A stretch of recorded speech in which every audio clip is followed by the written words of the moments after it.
Good afternoon, blessed people. Ang topic last Sunday sa church namin is fasting for breakthrough. Kung gusto mo maka-breakthrough, kailangan nating mag-fasting.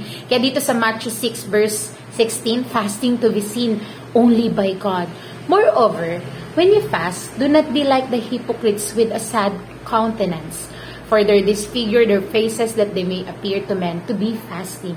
Or surely I say to you, they have their reward. But you, when you fast, anoint your head and wash your face, so that you do not appear to men to be fasting, but to your Father who is the secret place, and your Father who sees in secret will reward you openly.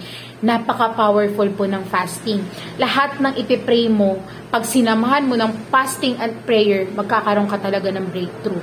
Dahil yan po ay nakalagay sa Bible, at ang katotohanan po ay lahat ay nandito po sa Bible. Kaya importante po magbabasa tayo ng Bible.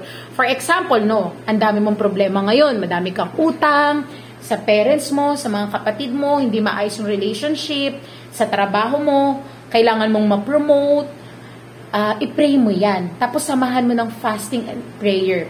Pakikinggan ka ng Lord sa mga prayer mo. Magkakaroon ka ng answer prayer. At huwag kang titigil. Pero I encourage you na humingi kayo ng gabay sa banal na spirito. Kasi siya ang magsasabi ko anong klaseng fasting ang pwede sa'yo. Kasi pwedeng 3 days fasting, water fasting, pwedeng 10 days fasting yung ginawa ni Daniel na puro gulay lang. Pwede rin yung 21 days fasting. Pwede din yung 40 days fasting. Bago nagkaroon ng ministry si Jesus is nag-fasting muna siya. Pwede rin yung 6 a.m. to 6 p.m. So may mga nadidinig ako sa fasting na nagpa-fasting sila na titigil nila yung pag-social media nila, titigil nila yung pag-TV nila, titigil nila yung mga pleasure na na-enjoy nila. Hindi po fasting ang tawag doon. Ang tawag doon is giving. Yun ay binibigay mong kusa sa Panginoon na hindi mo gagawin. Kasi po, ang fasting po ay hindi ka po kakain. As in, sasaraduhan mo po yung bibig mo sa pagkain at papalitan mo ang meal mo ng pagbabasa ng Word of God at pananalangin.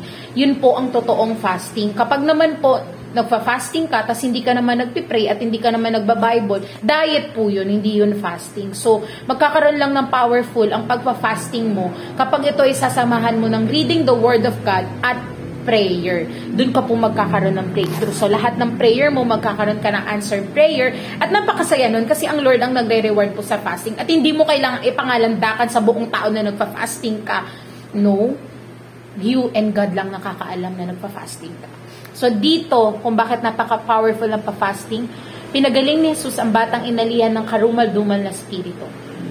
Pagdating nila sa napakaraming tao, nilapitan siya ng isang lalaki na nagmigluhod sa kanya na sinasabi, Panginoon, mahabag ka sa aking anak na lalaki sapagkat siya ay ma-epilepsya at lubhan ng nahihirapan. Madalas siyang nabubuwal sa apoy at sa tubig. Dinala ko siya sa inyong mga alagad at hindi nila siya napagaling. Kaya tumugon si Jesus, O lahing walang pananampalataya at lahing napakalihis, hanggang kailan ako mananatiling kasama nyo at magtitiis sa inyo, dalhin siya rito sa akin. Sinaway ni Jesus ang demonyo at lumabas ito mula sa kanya.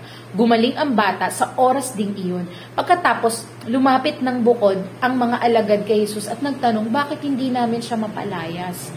Sinabi ni Jesus sa kanila, ito ay dahil sa hindi nyo pananampalataya. Katotohanang sinasabi ko sa inyo, kung kayo ay may pananampalatayang tulad ng butil ng mustasa, masasabi nyo sa bundok na ito, lumipat ka roon at ito ay lilipat at walang bagay na hindi nyo mapangyayari. Ngunit ang ganitong uri ay hindi mapapaalis maliban sa pamamagitan ng pananalangin at pag-aayuno. So may problem ka ba ngayon?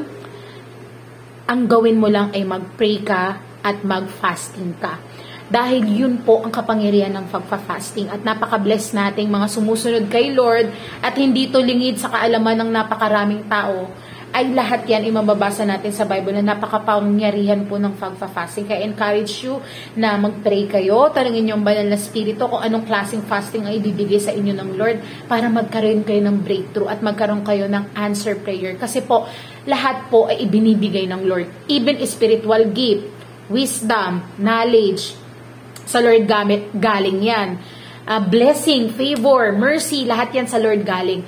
But unless ibuka mo ang bibig mo sa prayer at unless mag-fasting ka, ibibigay yan sa Lord, sa iyo ng Lord ng mabilisan.